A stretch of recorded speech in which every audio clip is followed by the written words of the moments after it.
aquí en Aracataca, Magdalena, hemos dado inicio a dos programas fundamentales del gobierno nacional que se prometieron en campaña electoral, se debatieron allí, se defendieron,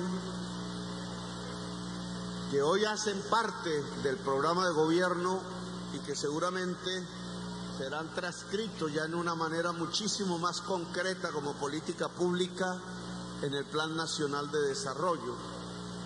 En el Pozón hablamos del mejoramiento de viviendas, que es un cambio real de la política de vivienda en Colombia, centrado en las últimas décadas en trasladar recursos públicos a empresarios que construyen en escala soluciones de vivienda, generalmente urbanas y en multifamiliares, vivienda nueva, pero que precisamente por esa enorme transferencia de recursos había quedado un vacío, y es que la mayor parte del déficit de vivienda en Colombia no tiene que ver con la vivienda nueva, sino con el mejoramiento de la vivienda existente, que en el caso del estrato 1 o 2, de las capas más excluidas de la población colombiana, prácticamente conducen a una indignidad cotidiana de la vida, a prácticamente subsistir en medio del desespero que ni siquiera el entorno hogareño puede remediar, porque la casa, el hogar, no garantiza las mínimas condiciones de satisfacción de la vida humana. Un hogar que queda sumido muchas veces, la madre sola con los niños, 2, 3, 4 a veces, en un cuarto a medio caer, con tablas, con tejas que enferman. Allí queremos incidir en una cuantía de 100.000 familias por año, que costaría 1 billón de pesos al año, modificando la política de vivienda que ya fluiría no hacia el gran empresario en primer lugar, sino hacia el albañil del barrio y hacia la familia que, teniendo una casa, poseyéndola, no puede vivir bien porque la casa literalmente se cae. Ahora vamos a iniciar otro programa que tiene mucha más experiencia, porque no es un invento nuestro, es una de las grandes corrientes mundiales alrededor de los sistemas de salud. La mayoría de los países lo tienen, la mayoría de los países desarrollados lo han fortalecido, no lo han dejado acabar. Es un sistema de salud público, no es privado. Es un sistema de salud que no construye negocios, sino que se basa en el principio del derecho universal, el derecho a la salud. Es un programa de salud que no mira la persona como un potencial cliente del mercado de la salud, sino como persona, que no clasifica a los seres humanos en si tienes dinero o no lo tienes, en si eres blanco o eres negro, en si naciste en un lugar privilegiado por azar del destino o si naciste en un lugar de la exclusión, que no te divide y no te transforma de persona en cliente. No es un sujeto del negocio, un objeto del negocio, sino un sujeto del derecho, que es diferente. ¿En qué consiste este programa que practicamos durante 4 años, en más 12 años en la ciudad de Bogotá? Que algunos alcaldes, algunos gobernadores han intentado implementar en otras partes del país, experiencias que han dado sus resultados siempre positivos.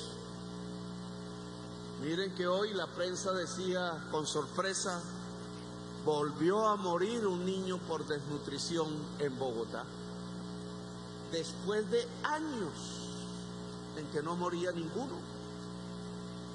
¿Por qué Bogotá así y por qué La Guajira en cambio nos da otro resultado completamente diferente?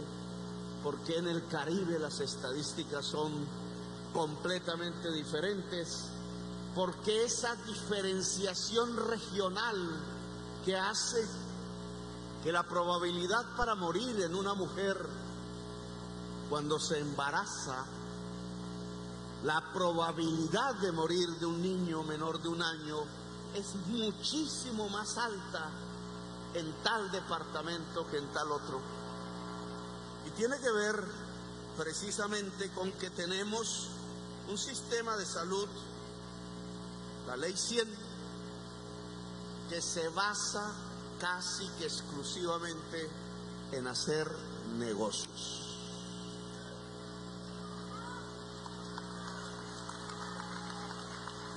Cuando la salud es un mercado, como todo mercado, el de las camisas, el de los pantalones, pues es una oferta y es una demanda y es un precio. El mercado siempre tiene un precio. El bien que se ofrece tiene un precio. Y quien lo demanda, si tiene con qué pagarlo, lo compra. Pero si no tiene con qué pagarlo, simplemente no lo compra. Cuando la salud se transforma en un mercado, entonces tiene un precio. Hay una oferta de servicios, máquinas, tecnología, especialistas, unos mejores que otros, servicios de alta gama. Si imitamos, por ejemplo, el modelo norteamericano, pero si no compraste la póliza, si tu plan de seguro privado no te permite ese tipo de servicios, si no tienes con qué pagarlos, como en cualquier mercado, no lo tienes.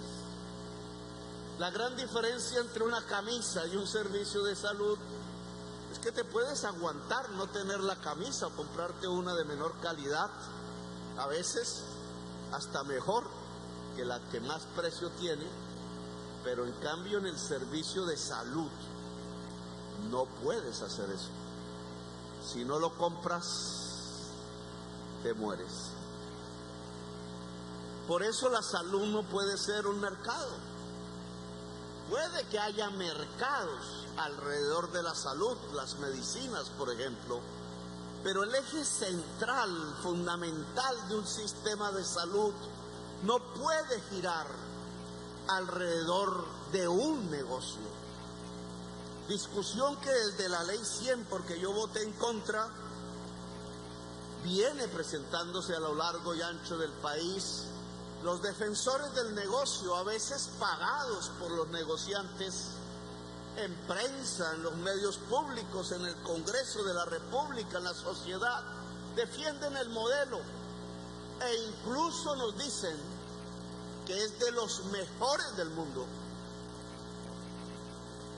Y mucha gente cree que como tiene un carnet de una EPS que se han repartido por millones y llegan a cubrir más del 90% de la población, unos del régimen contributivo, otros del régimen subsidiado, el ciudadano a veces no distingue qué es lo uno, qué es lo otro. Se cree entonces que tenemos uno de los mejores sistemas de salud del mundo. Yo tengo unas estadísticas por ahí, pero no me las trajeron. A ver si hay mis papeles con los datos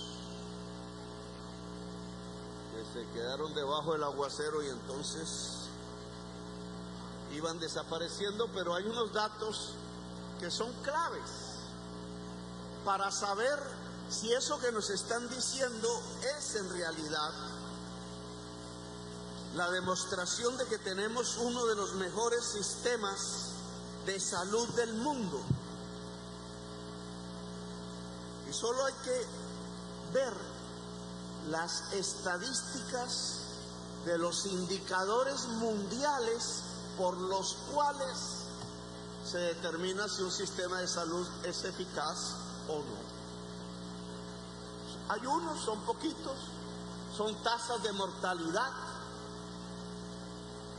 Nos podemos comparar con otros países, con los más ricos, con los de nuestro medio y ver si nosotros estamos bien en salud, si hemos avanzado, si estamos estancados o si nuestro sistema de salud actualmente existente no funciona bien y sobre todo no funciona bien para la población que no tiene recursos en Colombia. Voy a poner un ejemplo. Hay un indicador de esos. Mortalidad por cáncer de mama. Eso significa una enfermedad exclusivamente, casi exclusivamente de la mujer. Una enfermedad de la mujer. ¿Qué pasa con la mortalidad por cáncer de mama en Colombia? De acuerdo con la OCDE, a la cual pertenecemos, una asociación de países, la mayoría desarrollados, con un grupo de países no desarrollados, la tasa de mortalidad de cáncer por mama en Colombia ocupa el 28 puesto entre 48 países, con una tasa del 20.2. ¿Por qué? Porque cuando se detecta el primer síntoma de cáncer, la mujer solo obtiene en promedio el primer tratamiento 106 días después. En promedio. ¿Qué pasa si uno tiene cáncer y solo 3 meses después le dicen, oiga, vaya a pedir a la cita? Pues que muchas mujeres mueren antes del primer tratamiento. La tasa de mortalidad por mama, de cáncer por mama, es alta en Colombia, no porque las mujeres se enfermen más que en otros lugares del mundo, sino porque no son atendidas como en otros lugares del mundo, cuando podrían salvarse si la atención fuera rápida. Y este es solo uno de los indicadores. Podríamos hablar, por ejemplo, de lo que nos pasó en el COVID. Toda la prensa, sin excepción, nos ha vendido la idea que tuvimos uno de los mejores resultados en la pandemia que todo el mundo sufrió. Yo me enfermé 2 veces del COVID. Y en una me tocó ir al hospital y tuve que tener atención, pero no fue en Colombia, fue donde estaba en Italia. Y me puse a investigar un tanto si era cierto que el esfuerzo de la salud en Colombia, de nuestro sistema de salud, había dado un resultado eficaz respecto a una sociedad que se enfermó. Como todos sabemos, muchísimos y muchísimas hoy no nos acompañan porque murieron. Era como un caricellazo, si le daba a uno, podía salir muy bien, la mayoría medio bien o mal, morir. ¿Y qué nos pasó a nosotros? Para el año 2021, Colombia se ubicó en los 20 primeros lugares en el mundo en materia de mortalidad, de letalidad y exceso de mortalidad por COVID-19. Es decir, fuimos uno de los 20 peores países de 190 y pico en resistir la enfermedad del COVID. ¿Por qué nos dicen entonces que nos funcionó muy bien. Solo hay 20 países con Colombia que tuvieron muy malos resultados. Muy malos resultados. En cambio, los 170 restantes países tuvieron muchísimos mejores resultados que nosotros. Nos están engañando. Murió gente de COVID que podía haber sido salvada porque nuestro sistema de salud no tenía la eficacia suficiente para salvarlos. Podríamos ver otras estadísticas de indicadores fundamentales. La mortalidad materna, otro tema de la mujer. Otra, no le digo enfermedad, otra circunstancia en donde quienes mueren, pues no son los hombres, son las mujeres. La mujer, cuando está en su estado de embarazo, incluso unos momentos después del parto. Allí hay una mortalidad por razones que tienen que ver con hipertensión, por otras razones. La mayor parte es por tensión, que podría ser evitada esa muerte si hubiera una atención médica oportuna. ¿Y qué es lo que le pasan las mujeres en Colombia alrededor de este tema? Miren, Colombia no cumplió los objetivos del desarrollo del milenio que había propuesto las Naciones Unidas para todo el mundo y aún se encuentra lejos de cumplir los objetivos del desarrollo sostenible ODS. 2018, la razón de mortalidad materna llegó a 45,29 por 100.000 nacidos vivos, es decir, por cada 100.000 niños que nacen, 45 mujeres mueren. ¿Eso es bueno o eso es malo? Pues lo que había establecido el mundo como bueno era una meta de 32, máximo 32 mujeres. Pues tenemos 45 mujeres que mueren por cada 100.000 niños que nacen en Colombia.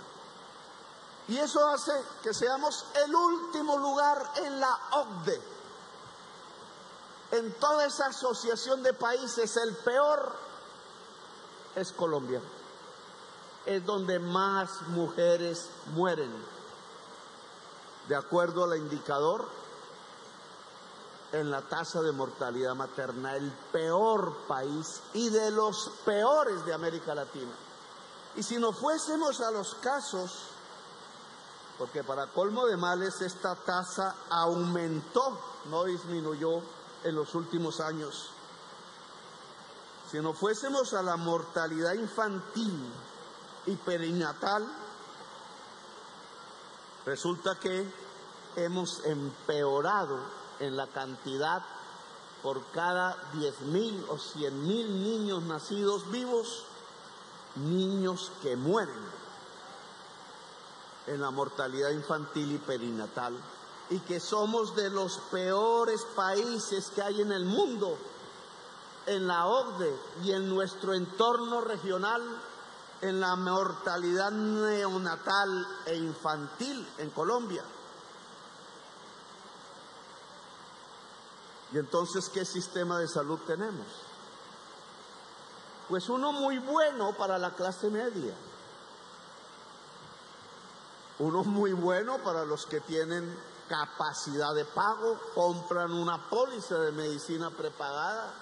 No, nosotros lo podemos hacer de acuerdo al salario, pero la inmensa mayoría de la población no. Y esa inmensa mayoría de la población, cuando es más pobre, tiene una estadística como, por ejemplo, si eres pobre, hay 4 veces más posibilidades de que un niño muera por desnutrición que si eres rico. Tienes más probabilidades de morir porque tu sistema de salud no equilibra la diferenciación social, porque el sistema de salud puede ser bueno si tienes el dinero, pero si no tienes el dinero, la probabilidad de morir es 4 veces más alta que en cualquier otra circunstancia. Tu sistema de salud está adaptado, es a tu capacidad de pago, y es malo si el hombre o la mujer es pobre, o es bueno si el hombre o la mujer es rica. Pues esto queremos cambiarlo. Y queremos cambiarlo, ¿por qué? Vamos a mirar, ahora que estamos en Aracataca, quise leer este pedacito de Gabriel García Márquez. No el relato de la masacre de las bananeras, sino otro relato que tiene que ver con el amor. Lo escribió en Amor y otros demonios. Y dice más o menos así: está Sierva María, un personaje del cuento, está su papá, ella ha enfermado, y le pregunta al médico acerca de las posibilidades de que su hija haya contraído la rabia. ¿Y qué hacer ante una enfermedad que es mortal? Ahora viene la lluvia. Y entonces abro comillas sobre lo que responde el médico en el libro. Tóquenle música, llenen la casa de flores, hagan cantar los pájaros, llévenla a ver los atardeceres en el mar, denle todo lo que pueda hacerla feliz, porque al final, concluye el médico, no hay medicina que cure lo que no cura la felicidad. En ese pasaje, no era el objetivo de Gabriel García Márquez, pero que se trasluce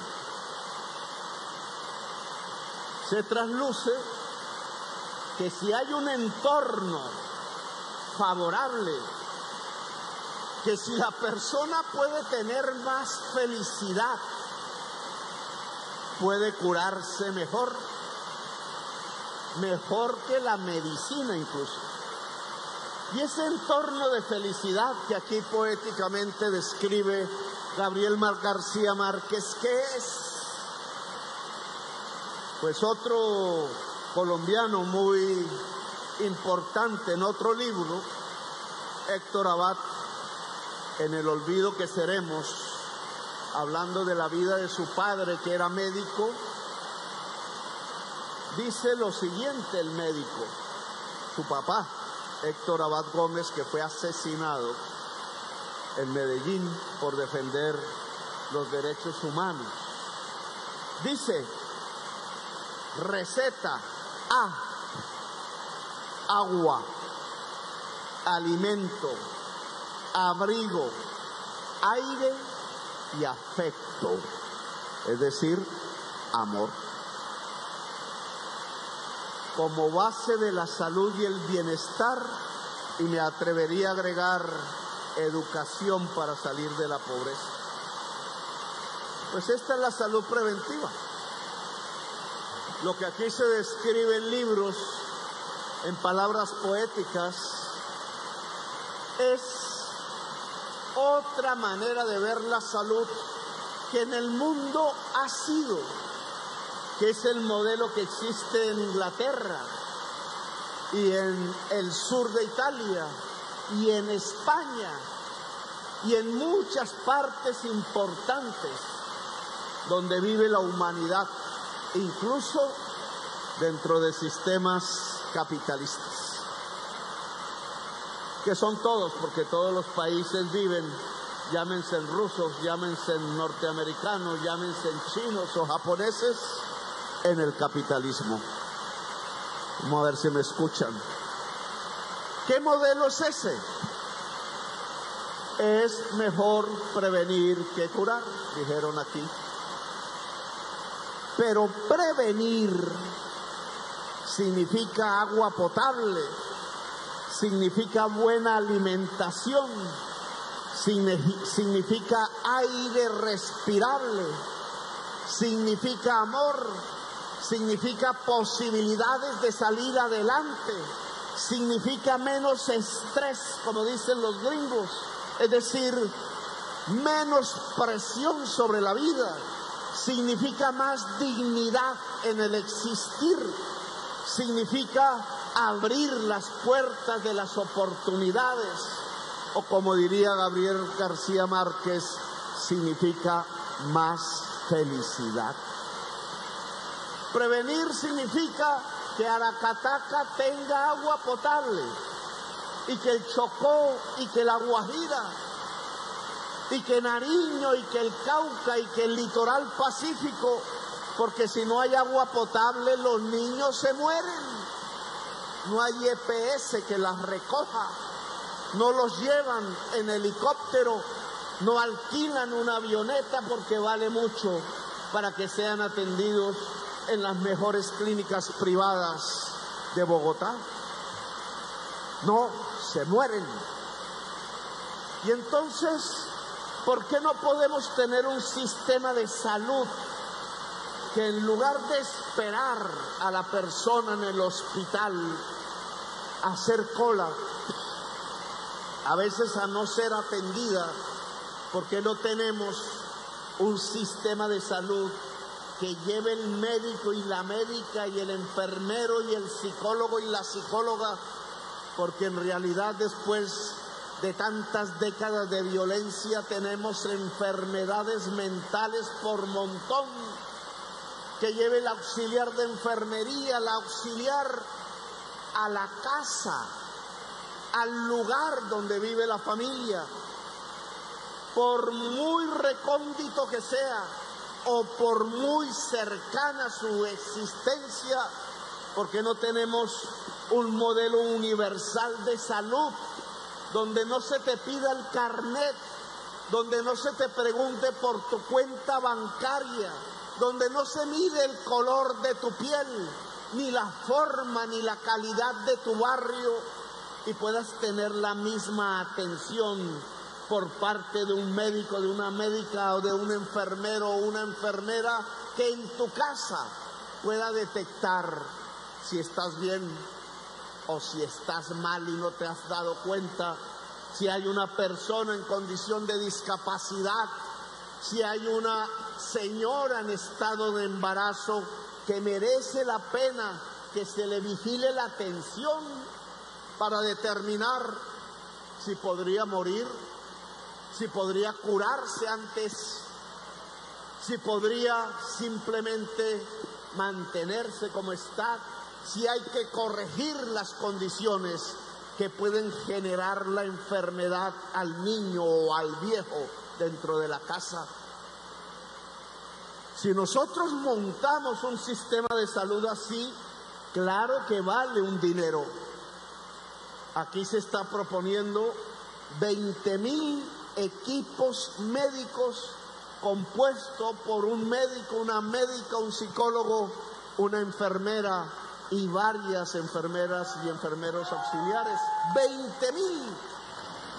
Multipliquemos por 5, por 6, 80,000, 100,000 personas de la fuerza de la salud que se volca al territorio, que sale del hospital, que no se queda en el consultorio esperando quién le va a pagar, sino que paga el Estado, paga la sociedad a través del sistema de salud y lleva esos equipos al microterritorio, al barrio, sea el barrio pobre de la gran ciudad, sea el lugar excluido en el territorio nacional, sea el municipio donde no llegan los dineros, que debe llegar incluso como objetivo a toda la población colombiana, porque este sistema no es para focalizar, ministra.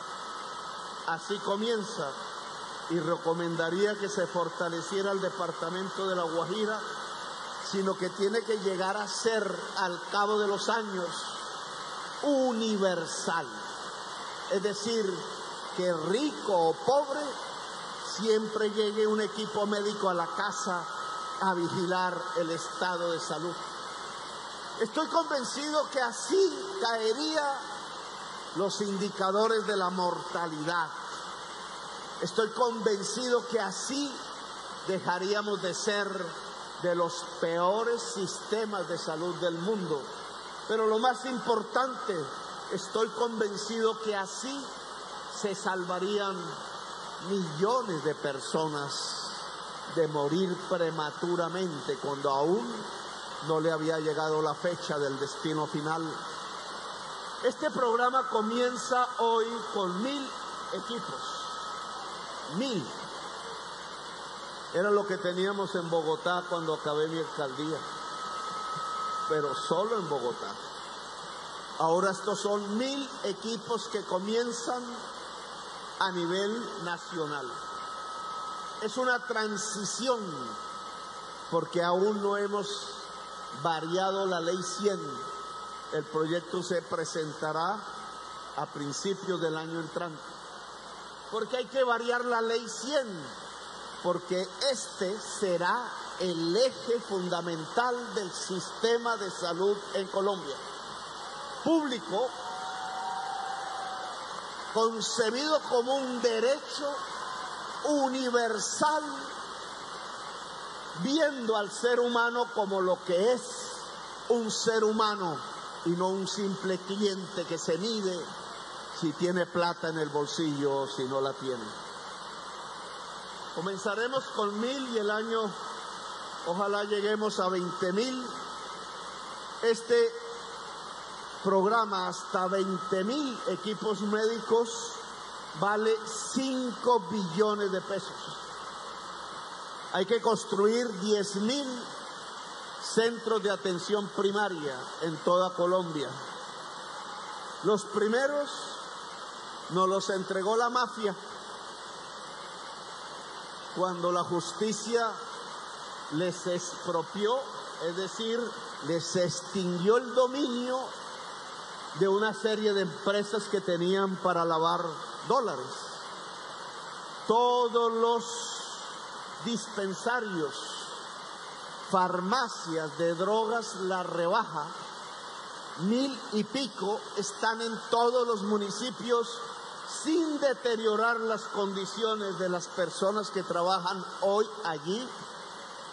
Pasan al Ministerio de Salud para servir en este programa, es decir, se convierten en centros de atención primaria, lugar de referencia de los equipos médicos, atención médica allí, obviamente venta de medicinas como hasta ahora es, y los 2 laboratorios de producción de medicinas genéricas pasan a ser propiedad del Ministerio de Salud para desarrollar allí la producción colombiana de vacunas y de medicinas genéricas que nos permitan abaratar los costos de la medicina en Colombia. 5 billones vale. Es uno de los programas más valiosos desde el punto de vista de la partida presupuestal, que si se aprueba la reforma tributaria comenzará a regir a partir del año entrante y cada vez más. Pero tiene una contraparte, y es que centenares de vidas, de miles de vidas de mujeres, de niños, de niñas, de personas podrán ser rescatadas, quizás salvadas, precisamente porque este sistema de salud previene la enfermedad antes de que ocurra, puede corregirla o atenderla tempranamente. Esto es lo que yo llamo una Colombia potencia mundial de la vida. El sistema de salud tiene que generar vida en Colombia y no muerte. Para que genere vida tiene que ser un derecho. Si genera muerte tiene que ser un negocio. Por tanto, aquí vamos a corregir y a empezar lo que hemos llamado la salud en Colombia. Una salud que genere vida en una Colombia que sea potencia mundial de la vida. Gracias, muy amables. Se iba mojando las estadísticas otra vez. Gracias por haberme escuchado y nos veremos próximamente. Muy amables.